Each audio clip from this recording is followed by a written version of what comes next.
ಚಿಂದಿ ಉಡಾಯಿಸೋ ಖಾರ ಬಣ್ಣ ರುಚಿಯನ್ನು ನೀಡುತ್ತದೆ. ಮೆಣಸಿನ ಪುಡಿ ಚಿಂದಿ ಉಡಾಯಿಸೋ ಖಾರ ಬಣ್ಣ ರುಚಿ. ಸಿಎಂ ಸಿದ್ದರಾಮಯ್ಯ ಅವರು ನಿನ್ನೆ ಪ್ರಗತಿ ಪರಿಶೀಲನಾ ಸಭೆ ನಡೆಸಿದ್ರು.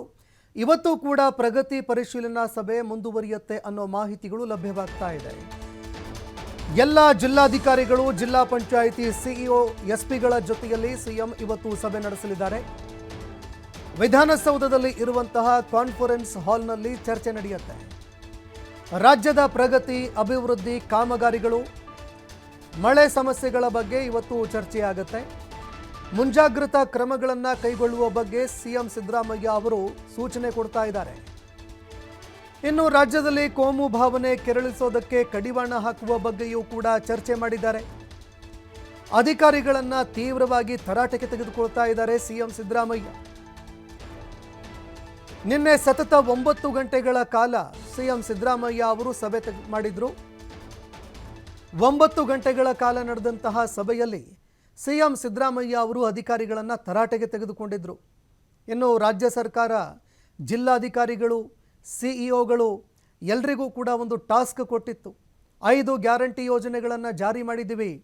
ಅದೇ ರೀತಿಯಾಗಿ ಇದರ ಜೊತೆಗೆ ಅಭಿವೃದ್ಧಿ ಕಾಮಗಾರಿಗಳು ಕೂಡ ನಿಲ್ಲಬಾರದು. ಇದರ ಬಗ್ಗೆ ಜಿಲ್ಲಾಧಿಕಾರಿಗಳು, ಸಿಇಒಗಳು ಇಂತಿಷ್ಟು ಟಾರ್ಗೆಟ್ ರೀಚ್ ಮಾಡಲೇಬೇಕು ಅಂತ ಸಿಎಂ ಸಿದ್ದರಾಮಯ್ಯ ಹಾಗೂ ಡಿಸಿಎಂ ಡಿಕೆ ಶಿವಕುಮಾರ್ ಸೂಚನೆ ಕೊಟ್ಟಿದ್ದರು. ಆದರೆ ಅದರಲ್ಲಿ ಎಷ್ಟು ಕೆಲಸ ಮಾಡಿದ್ದಾರೆ ಅನ್ನುವಂಥದ್ದನ್ನು ನೋಡೋದಕ್ಕೆ ಪ್ರಗತಿ ಪರಿಶೀಲನಾ ಸಭೆ ಕರೆದಿದ್ರು. ಇದೇ ಸಭೆಯಲ್ಲಿ ಅನೇಕ ಜಿಲ್ಲಾಧಿಕಾರಿಗಳು ಸರಿಯಾಗಿ ಕೆಲಸ ಮಾಡಿಲ್ಲ ಅಂತ ಸಿಎಂ ಸಿದ್ದರಾಮಯ್ಯ ಅವರು ತರಾಟೆಗೆ ತೆಗೆದುಕೊಂಡಿದ್ದಾರೆ. ಇವತ್ತು ಕೂಡ ಪ್ರಗತಿ ಪರಿಶೀಲನಾ ಸಭೆ ಮುಂದುವರಿಯುತ್ತೆ ಅನ್ನೋ ಮಾಹಿತಿಗಳು ಲಭ್ಯವಾಗ್ತಾ ಇದೆ. ಇನ್ನು ರಾಜ್ಯದಲ್ಲಿ ಕೋಮು ದಳ್ಳೂರಿಯ ಘಟನೆಗಳು ಹೆಚ್ಚಳವಾಗ್ತಾ ಇದೆ.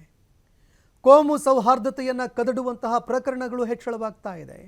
ಹತ್ಯೆಗಳು ಕೂಡ ನಡೀತಾ ಇದೆ. ಇದಕ್ಕೆ ಸಂಬಂಧಪಟ್ಟಂತೆ ಜಿಲ್ಲಾಧಿಕಾರಿಗಳು, ಎಸ್ಪಿಗಳು ಈ ರೀತಿಯಾಗಿ ಕೋಮು ಸೌಹಾರ್ದವನ್ನು ಕದಡಿಸುವಂತಹ ಪ್ರಕರಣಗಳಿಗೆ ಬ್ರೇಕ್ ಹಾಕಬೇಕು.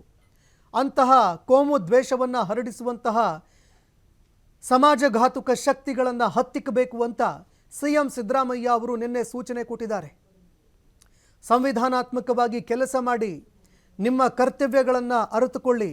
ಯಾವುದೇ ಕಾರಣಕ್ಕೂ ಕೂಡ ಸಂವಿಧಾನ ವಿರೋಧಿ ಕಾನೂನಾತ್ಮಕ ಚಟುವಟಿಕೆಗಳು, ಕಾನೂನು ವಿರೋಧಿ ಚಟುವಟಿಕೆಗಳೇನಿರುತ್ತೆ ಅದನ್ನು ಸಹಿಸಿಕೊಳ್ಳೋದಿಲ್ಲ ಅಂತ ಸಿಎಂ ಸಿದ್ದರಾಮಯ್ಯ ಅವರು ನಿನ್ನೆ ಖಡಕ್ಕಾಗಿ ಸೂಚನೆ ಕೊಟ್ಟಿದ್ದಾರೆ.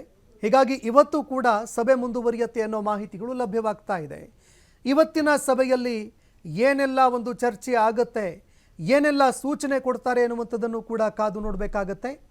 ಇಡೀ ರಾಜ್ಯದಾದ್ಯಂತ ತೀವ್ರವಾಗಿ ಮಳೆಯಾಗ್ತಾ ಇರೋದ್ರಿಂದಾಗಿ ಮಳೆಗೆ ಸಂಬಂಧಪಟ್ಟಂತೆ ಮುನ್ನೆಚ್ಚರಿಕಾ ಕ್ರಮಗಳನ್ನು ಕೈಗೊಂಡು ಪರಿಹಾರ ವಿತರಣೆ ಮಾಡೋದಕ್ಕೂ ಕೂಡ ಸಿಎಂ ಸಿದ್ದರಾಮಯ್ಯ ಸೂಚನೆ ಕೊಟ್ಟಿದ್ದಾರೆ.